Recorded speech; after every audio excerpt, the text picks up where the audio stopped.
कुनरी में इसको सानिया रब्वा कहा जाता है। इसमें किसी ज़माने में कादियानियत का ज़ोर था और नौकोट से लेकर नफीस नगर, कुनरी, बच्चाबंद तक यहाँ तकरीबन 18,000 एकड़ पर मुश्तमिल कादियानियों की एस्टेटें थी। हमारे एक बुज़ुर्ग गुज़रे हैं, हज़रत मौलाना मोहम्मद अली जलंधरी रहमतुल्लाह अलैह, ख़त्म नबूवत के अमीर गुज़रे हैं।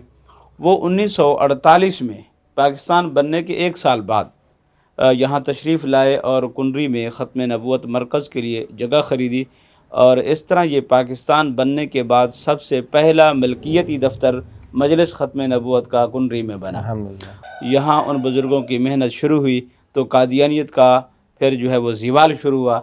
अब अल्हम्दुलिल्लाह यहाँ बहुत सारी फ़ैमिली जो है वो कलमा पढ़ के इस्लाम कबूल कर चुकी हैं, जिनमें से ये आपके सामने है। जी, जी। उनमें से एक फ़ैमिली जो है वो अनवर साहब की फ़ैमिली है।